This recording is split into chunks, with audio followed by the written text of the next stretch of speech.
Hello friends, Khan classes of commerce में आपका स्वागत है। जैसा कि स्क्रीन पर आप देख रहे हैं, आज यूनिट 1 का टॉपिक है कैपिटल एंड रेवेन्यू आइटम्स, यानी कि पूंजीगत और आयगत मदें। जैसा कि आप जानते हैं कि मदें दो प्रकार की होती हैं, अल्पकालीन और दीर्घकालीन, मतलब शॉर्ट टर्म और लॉन्ग टर्म। जितनी भी शॉर्ट टर्म मदें होती हैं उन शॉर्ट टर्म मदों को हम अल्पकालीन मदें कहते हैं। अब शॉर्ट टर्म को हम कैसे पहचानेंगे? वो मदें जिनका संबंध विथ इन 1 ईयर होता है, 1 वर्ष के जो अंतर्गत होती हैं, 1 वर्ष से अधिक नहीं होती, उनको हम बोलते हैं आयगत मदें। और इसके विपरीत अगर वो मदें जिनका संबंध 1 वर्ष से अधिक होता है, मतलब मोर देन 1 ईयर के लिए जो आइटम्स होते हैं, उनको हम कैपिटल आइटम्स कहते हैं। तो आज हमारा डिस्कशन जो है आयगत मदें, पूंजीगत मदें यानी कि कैपिटल आइटम्स और रेवेन्यू आइटम्स पर होने वाला है। वीडियो आपके लिए बहुत ही इम्पोर्टेंट है। अगर आप चैनल पर नए हैं तो चैनल को ज़रूर सब्सक्राइब करें ताकि यूज़फुल इन्फॉर्मेशन आपको मिलती रहे। अब देख लेते हैं आगे कैपिटल आइटम्स और रेवेन्यू आइटम। जैसा कि आप जानते हैं, आय की भी 2 मदें होती हैं और व्ययों की भी 2 मदें होती हैं। कैपिटल आइटम्स भी 2 तरह का होता है, रेवेन्यू आइटम्स भी 2 तरह का होता है। जैसा कि आप स्क्रीन पर देख रहे हैं, जो कैपिटल आइटम्स है वो एक्सपेंस भी होते हैं और कैपिटल हमारी रिसिप्ट भी होती है, मतलब पूंजीगत व्यय भी होते हैं और पूंजीगत आय भी होती है। जबकि रेवेन्यू का मतलब होता है आयगत, जो कि अल्पकालीन मद है। तो आ से हो गया आयगत और आ से हो गया क्या, अल्पकालीन। मतलब रेवेन्यू आइटम्स जो होते हैं वो क्या होते हैं, शॉर्ट टर्म होते हैं, जबकि कैपिटल आइटम जो होते हैं वो लॉन्ग टर्म होते हैं। लॉन्ग टर्म मतलब मोर देन 1 ईयर और शॉर्ट टर्म मतलब लेस देन 1 ईयर। तो लेस देन 1 ईयर, 1 वर्ष से कम के अंतर्गत जो चीज़ों में बदलाव होता है वो रेवेन्यू आइटम्स कहलाते हैं, वो आयगत मदें कहलाती हैं। आयगत मदें भी 2 प्रकार की होती हैं, आयगत व्यय होता है और आयगत आय होती है। अब यहाँ समझ लेते हैं कि इन मदों को कहाँ कहाँ रिकॉर्ड किया जाता है। तो जितने भी रेवेन्यू आइटम्स होते हैं इन्हें ट्रेडिंग एंड पीएल अकाउंट में लिखा जाता है, मतलब इनकम स्टेटमेंट में लिखा जाएगा। इनको कहाँ लिखा जाएगा, इनकम स्टेटमेंट में लिखा जाएगा। जबकि कैपिटल आइटम जो हैं वो कहाँ जाते हैं, बैलेंस शीट में लिखे जाते हैं। तो बहुत ही अच्छा फैक्ट हमने आपको बताया कि जितने भी रेवेन्यू आइटम्स होंगे, जितने भी आयगत मदें होंगी, वो इनकम स्टेटमेंट में लिखे जाएंगे, मतलब व्यापार लाभानी खाते में लिखे जाएंगे। जबकि बैलेंस शीट जो है उसमें सिर्फ कैपिटल आइटम लिखे जाएंगे, चाहे वो कैपिटल एक्सपेंडिचर हो, चाहे वो कैपिटल रिसिप्ट हो। तो मदों को 2 भागों में बांटा गया है, कैपिटल और रेवेन्यू। तो रेवेन्यू आइटम्स कहाँ रिकॉर्ड किए जाएंगे, इनकम स्टेटमेंट में। इनकम स्टेटमेंट से मतलब ट्रेडिंग एंड पीएल अकाउंट से है। तो याद रखिए, ट्रेडिंग एंड पीएल अकाउंट यानी कि व्यापार लाभानी खाते का नाम अब क्या है, आय विवरण है। व्यापार लाभानी खाते को अब हम कंपनीज एक्ट 2013 के अधीन क्या कहते हैं, आय विवरण कहते हैं, इनकम स्टेटमेंट कहते हैं। और बैलेंस शीट आपका जो है, उस बैलेंस शीट में कौन सी मदों को लिखा जाता है, कैपिटल आइटम्स को।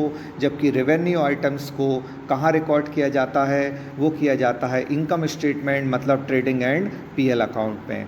अब आगे देख लेते हैं कि और इसके बारे में क्या डिस्क्रिप्शन हमारे पास है। तो स्क्रीन पर आप देख रहे होंगे कैपिटल एक्सपेंडिचर और रेवेन्यू एक्सपेंडिचर। तो हमने आपको बताया इनकम भी 2 तरह की होती है, कैपिटल इनकम और रेवेन्यू इनकम। और कैपिटल एक्सपेंडिचर और रेवेन्यू एक्सपेंडिचर भी 2 तरह के होते हैं। हिंदी में हम इनको बोलते हैं आयगत व्यय और पूंजीगत व्यय। अब आप देख लेते हैं कि पूंजीगत व्यय क्या होते हैं। तो ऐसे व्यय जिनके लिए हमने एक बार पेमेंट किया है, लेकिन जिसका फ़ायदा हमें 1 से ज़्यादा ईयर के लिए मिलेगा, तो उसको हम कैपिटल एक्सपेंडिचर यानी कि पूंजीगत व्यय बोलेंगे। पूंजीगत व्यय एक दीर्घकालीन व्यय है, एक लॉन्ग टर्म एक्सपेंस है। जैसे कि आपको एग्जाम्पल में दिखाई दे रहा है कि हमने किसी असेट को परचेस किया। अब आप बताइए, आपने building, land and building, plant, machine, furniture ख़रीदा। तो ये सारी चीज़ों की वैलिडिटी क्या होती होती है लॉन्ग टर्म होती है। एक बार हम एक लम्प सम एक्सपेंस करते हैं, एक बड़ा खर्च करते हैं, लेकिन उसका एक बड़ा फ़ायदा हमको मिलता है, तो वो कहलाता है कैपिटल एक्सपेंडिचर।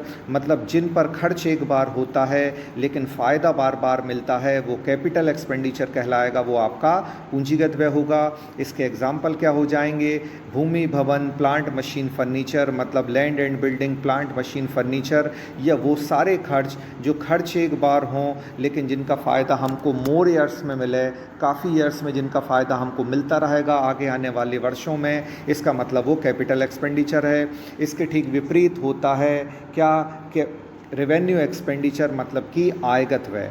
अब आयगत व्यय क्या होगा? एक बार हम जिसका खर्च करेंगे तो एक बार ही फ़ायदा मिलेगा, बार बार फ़ायदा नहीं मिलेगा। जबकि कैपिटल एक्सपेंडिचर में आपने देखा खर्च एक बार है, फ़ायदा बार बार है, लेकिन रेवेन्यू एक्सपेंडिचर में एक बार खर्च होगा तो एक ही बार फ़ायदा मिलेगा, और ये अल्पकालीन मद है। हमने बताया आज से आयगत मद और आज से अल्पकालीन होता है। तो रेवेन्यू एक्सपेंडिचर जो है वो शॉर्ट पीरियड के लिए होता है, विथ इन 1 ईयर होता है या लेस देन 1 ईयर होता है, जैसा कि आपने यहाँ भी पढ़ा है। तो 1 वर्ष से अधिक के लिए कोई चीज़ है तो वो कैपिटल आइटम है, और 1 वर्ष से कम के लिए कोई है लेस देन 1 ईयर तो वो रेवेन्यू आइटम्स है। अब आप सोच रहे होंगे रेवेन्यू आइटम्स के एग्जाम्पल क्या होंगे? तो रेवेन्यू एक्सपेंडिचर के जो एग्जाम्पल हैं, जैसे हमने कमीशन, एक बार हमारे एजेंट ने माल बेचा, हमने एक बार कमीशन दिया। एक बार हमारे दुकान पर हमारे सर्वेंट ने काम किया, 1 महीने की सैलरी दी, अगर अगले महीने उससे काम लेना है तो फिर सैलरी देना पड़ेगी। तो रेवेन्यू जो है वो रीन्यू नेचर का होता है, आर से रेवेन्यू और आर से रीन्यू। जिस रेवेन्यू एक्सपेंडिचर को हमें रीन्यू कराने की ज़रूरत होती है, बार बार खर्च करके बार बार हमें फ़ायदा लेने की ज़रूरत होती है, उसे हम बोलते हैं रेवेन्यू एक्सपेंडिचर, और ये खर्च में थोड़ा सा कम होता है। और कैपिटल एक्सपेंडिचर एक लम सम, एक बड़ा खर्च होता है, क्योंकि उसका फ़ायदा भी बड़ा होता है। यहाँ फ़ायदा शॉर्ट टर्म के लिए होता है, इसलिए पेमेंट भी छोटा होता है। ये इसकी पहचान हमने आपको बताई। अब एक एग्ज़ाम्पल से हम दोनों को बहुत क्लियरली एक्सप्लेन कर देते हैं। बस एक एग्ज़ाम्पल से आप दोनों को हमेशा याद रखेंगे, ये हमारा चैलेंज भूलेंगे नहीं। जैसे आप जब मकान बनवाते हैं तो वहाँ बिजली की फ़िटिंग करते हैं, मकान बनवाते हैं तो अंडरग्राउंड बिजली की क्या होती है? फिटिंग होती है। तो जहाँ इलेक्ट्रिसिटी जब फिट होती है तो बताइए लाइफ में वो काम कितने बार होता है? एक बार। तो वो कौन सा खर्च हुआ? Capital expenditure. इलेक्ट्रिक फिटिंग मकान में एक बार लगी तो वो कौन सा एक्सपेंडिचर हुआ? कैपिटल एक्सपेंडिचर, क्योंकि उसका फ़ायदा आने वाले कई वर्षों में मिलेगा। एक बार आपने जो है इलेक्ट्रिक फिटिंग पूरे घर पे करा ली, अब वो खर्चा एक बार है, लेकिन उस खर्च को करने के बाद आप बिजली बार बार जलाएंगे, बार बार हर महीने आपका बिल आएगा, जितना उपयोग करेंगे उतना बिल आएगा, यूनिट वाइज आएगा, तो वो कहलाएगा आपका रेवेन्यू एक्सपेंडिचर। तो बिजली की फिटिंग कराने का खर्च आपका क्या है? एक कैपिटल एक्सपेंडिचर है, इलेक्ट्रिक फिटिंग चार्जेस। लेकिन इलेक्ट्रिक बिल अगर आएगा तो वो मंथली बेसिस पर आप पेमेंट करेंगे, वो शॉर्ट टर्म नेचर का होगा, 1 साल से ज़्यादा का बिल नहीं होता। 1 महीने का बिल आता है उसको पे करते हैं, फिर दोबारा आप बिल पे करते हैं, दोबारा यूज़ करते हैं। तो इस तरीके से रीन्यू नेचर का है, वो रेवेन्यू है, जैसा हमने बताया। तो एक बहुत ही सूटेबल एग्जांपल हमने पुट किया। अब आप एक बात याद रखें, जिन भी स्टूडेंट्स ने अभी हमारा पेड कोर्स नहीं लिया है तो पहले हमारी प्रोसेस को बहुत अच्छे समझ लें, क्योंकि बहुत स्टूडेंट को हमारे स्टडी प्लान में कन्फ्यूज़न है जिन्होंने हमसे फ़ोन पर बात नहीं की है। अगर एक बार आप हमसे फ़ोन पर बात कर लेंगे तो हम डिटेल में जो है अपना जो क्वालिटी ऑफ कंटेंट हम प्रोवाइड कर रहे हैं उसके बारे में बताएंगे। लेकिन एक शॉर्ट में डिस्क्रिप्शन हम बता देते हैं। आप एक एग्ज़ाम्पल से समझिए कि आपको कॉन्सेप्ट की क्लियरिटी चाहिए है। तो जैसा कि आप देखते हैं, आप एक पासवर्ड है, पासवर्ड आपका है 1 2 3 4। अगर इसको आप गलत क्रम में जमाएंगे, लेकिन यही अंक लिखेंगे लेकिन अलग ऑर्डर में जमाएंगे, आपने लिख दिया 4321। तो क्या पासवर्ड से आपकी साइट खुलेगी? नहीं खुलेगी। वैसे ही अकाउंट है, अकाउंट में जो क्रम बताया है कि पहले डेबिट और क्रेडिट जनरल से सीखें, जनरल से हम लेज़र बनाएं, फिर ट्रायल बैलेंस बनाएं, फिर फाइनल अकाउंट, बिल्कुल इसी क्रम में हम जो है वो अपना स्टडी प्लान लॉन्च किए हुए हैं। मतलब हमने ज़ीरो से स्टार्ट किया है ताकि सब कुछ आपको समझ में आए। जैसे कि एक पासवर्ड को हम गलत क्रम में जमाते हैं, कंटेंट तो हम सही लिखते हैं लेकिन हम पासवर्ड को गलत ऑर्डर में जमा देते हैं तो हमारी लिंक ओपन नहीं होती। वैसे ही हमारी पढ़ाई है कि हमें अच्छा नॉलेज कब मिलेगा, जब हम सीरियल वाइज पढ़ें। हम बिल्कुल एक यूनिट के पहले चैप्टर से जो है वो स्टडी करा रहे हैं ताकि आगे आपको, आज हमने जैसे कैपिटल आइटम बताया, रेवेन्यू आइटम बताया, इसका यूज़ बताया कि इसको कहाँ लिखा जाएगा, जब फाइनल अकाउंट आएगा तो आप वहाँ कैपिटल एक्सपेंडिचर और रेवेन्यू के बारे में समझ चुके होंगे तो आपको पता चल जाएगा। आप उन मदों को पहचान लेंगे कि किसकी रिकॉर्डिंग कहाँ होगी, इनकम स्टेटमेंट में होगी यानी ट्रेडिंग एंड पीएल अकाउंट में होगी कि सीधा बैलेंस शीट में होगी। तो हम बहुत ही step by step, point to point syllabus को लेकर आगे बढ़ रहे हैं। हमारे पेड कोर्स से आप लोग जुड़ जाइए, उसमें काफ़ी अच्छी इन्फॉर्मेशन हम बच्चों को प्रोवाइड कर रहे हैं और 100% स्टूडेंट हमसे वहाँ सेटिस्फाई हैं क्योंकि हम वीडियो लेक्चर के बाद PDF फाइल दे रहे हैं और फिर एनालिटिकल थिंकिंग के लिए हम मैच दी कॉलम देते हैं, ट्रू और फॉल्स देते हैं ताकि छोटी छोटी चीज़ों से बच्चा सही और गलत की पहचान कर ले। और एग्ज़ाम में भी आपको पता होना चाहिए कि सही क्या है और गलत क्या है। इसलिए हमने अपने सिलेबस में प्रैक्टिस के लिए क्या रखा है, ट्रू और फॉल्स रखा है। ट्रू और फॉल्स के साथ साथ हमने मैच दी कॉलम रखा है, फिल इन दी ब्लैंक्स रखा है और इसके अलावा वन वर्ड सेंटेंस जिसमें आंसर देना है वो रखा है।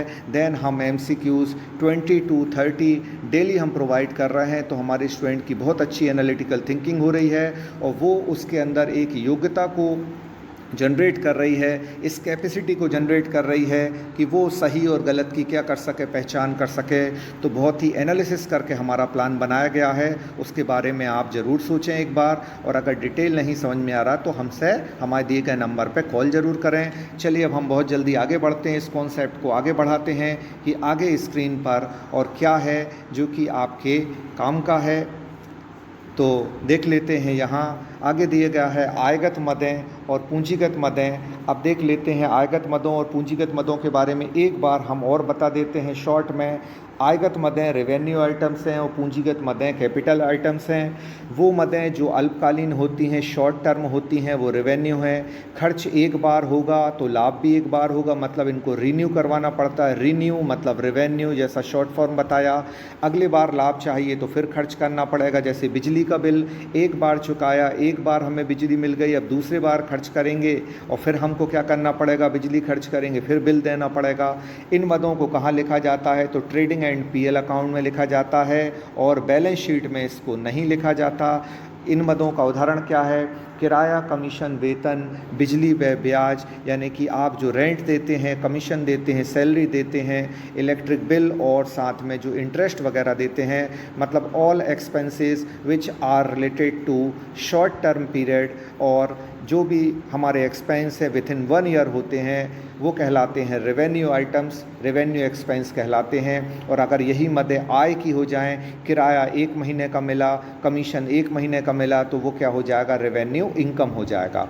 अब पूंजीगत मदें, कैपिटल मदें जो हैं वो जस्ट अपोजिट हैं रेवेन्यू आइटम्स की। ये वो मदें होती हैं जो कि दीर्घकालीन होती हैं और दीर्घकालीन का मतलब लॉन्ग टर्म। तो लॉन्ग टर्म पीरियड में जो मदें हम खर्च करते हैं, जैसे हमने भवन बनाया, बिल्डिंग है, मशीनरी है, फर्नीचर ख़रीदा, तो एक बार ख़रीदते हैं और हम फ़ायदा बार बार लेते हैं। तो जिन मदों पर खर्च एक बार हो और फ़ायदा जिसका बार बार मिले वो कहलाती हैं कैपिटल आइटम्स। फिर इसके बाद इनका लेखा कहाँ होता है, इनको कहाँ लिखा जाता है, तो इनकी रिकॉर्डिंग होती है बैलेंस शीट में और इनको कहाँ नहीं लिखा जाता, पीएल अकाउंट में। ऊपर देख लें, रेवेन्यू आइटम्स को कहाँ लिखते हैं हम, ट्रेडिंग एंड पीएल अकाउंट में लिखते हैं, लेकिन कहाँ नहीं लिखते, बैलेंस शीट में नहीं। और इनको कहाँ लिखते हैं हम, बैलेंस शीट में लिखते हैं लेकिन trading and PL L account में नहीं लिखते। इसके एग्जाम्पल क्या होंगे, तो इसमें आता है असेट्स आता है, लाइबिलिटीज़ आता है, संपत्ति और दायित्व आते हैं। इसलिए संपत्तियों और दायित्वों को कहाँ लिखा जाता है, बैलेंस शीट में। अब बहुत जल्द हम आज जो लेक्चर हमने आपको प्रोवाइड किया उससे संबंधित हम MCQs लेकर आए हैं, तो बहुत ही इम्पोर्टेंट आगे सेशन होने वाला है, इसलिए आप हमारे वीडियो में अंत तक बने रहें। देख लेते हैं कि आगे हमारे वीडियोस में और क्या है। आप स्क्रीन पर जैसा कि देख रहे होंगे, स्क्रीन पर आपको MCQs दिख रहे हैं। अब हम उन पर डिस्कस करने वाले हैं ताकि आपको और क्लियर कॉन्सेप्चुअल क्लियरिटी मिले और आप अपने और अच्छे से इसकी प्रैक्टिस कर सकें और अच्छे से इसको समझ सकें। तो देखिए स्क्रीन पर पहला आपका MCQ है, बिक्री हेतु खरीदे गए माल की लागत क्या है। तो जो माल हमने बेचने के लिए ख़रीदा है यानी goods purchased for resale is called revenue expenditure. अब एक्सपेंडिचर क्या होता है, जहाँ पैसा आउटगोइंग हो रही है, हमारा खर्च हो रहा है, वो एक्सपेंडिचर है। ये हमारा माल जो हमने ख़रीदा है रीसेल करने के लिए, बेचने के लिए, ये हमारा आयगत व्यय हो जाएगा, रेवेन्यू एक्सपेंडिचर। अब ऐसा क्यों है, अगर हम असेट खरीदते, बिल्डिंग मशीनरी या फर्नीचर खरीदते, तो ये हमारा क्या होता, कैपिटल एक्सपेंडिचर होता, क्योंकि वो संपत्ति हमने खरीदी है, प्रॉपर्टी खरीदी है, लेकिन माल यहाँ प्रॉपर्टी नहीं होता। व्यापार का जो स्टॉक होता है वो हमारा रेवेन्यू आइटम्स होता है। क्यों रेवेन्यू आइटम्स होता है, क्योंकि वो विथ इन 1 ईयर जो है वो सेल हो जाता है। हम कई बार माल साल में ख़रीदते हैं, कई बार बेचते हैं, तो उन सारी मदों को हम क्या कहते हैं, आयगत व्यय कहते हैं। अगर मदों में पैसा हमने लगाया, हमने खर्च किया, तो आयगत व्यय हो जाएगा। और अगर सेल्स से पैसा हमारे पास आया तो वो क्या कहलाएगा, हमारी रेवेन्यू इनकम हो जाएगी। फ़िलहाल खरीदे गए माल की लागत को हम क्या कहते हैं, बिक्री के लिए मतलब रीसेल के लिए हमने अगर परचेस किया है गुड्स को, तो वो आपका रेवेन्यू एक्सपेंडिचर हो जाएगा। आप अच्छे से समझ गए होंगे। इसके बाद बहुत जल्दी स्क्रीन पर आप दूसरा क्वेश्चन देख लेते हैं, क्या दिया है, ख्याति के क्रय के लिए चुकाई गई राशि। अब देखिए ख्याति एक संपत्ति है, ठीक है, ख्याति क्या है, एक संपत्ति है। और हमने आपको बताया assets and liabilities are recorded in balance sheet, और बैलेंस शीट में क्या रिकॉर्ड किया जाता है, कैपिटल आइटम्स। तो ख्याति एक प्रॉपर्टी है और एक बार हमारी गुडविल बन जाती है, मार्केट में कई साल तक बनी रहती है, इसलिए ये व्यय एक पूंजीगत व्यय हो जाएगा, क्योंकि हमारी गुडविल जनरेट होने का फ़ायदा हमें लॉन्ग टर्म बेसिस पे मिलेगा।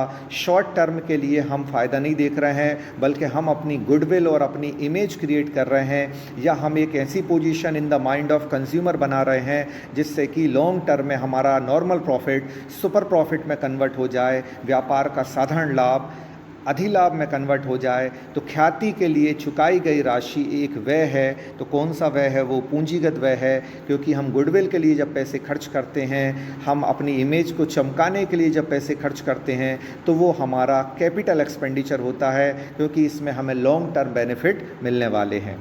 अब देखते हैं आगे स्क्रीन पर तीसरा क्वेश्चन है, स्थायी संपत्तियों पर ह्रास क्या है, dep on depreciation of fixed asset is. तो स्थायी संपत्तियों पर जो ह्रास लगाया जाता है वो आपका आयगत व्यय है, यानी कि एक रेवेन्यू एक्सपेंडिचर है। क्यों, क्योंकि इस साल संपत्ति का उपयोग करा, इस साल ह्रास लगा।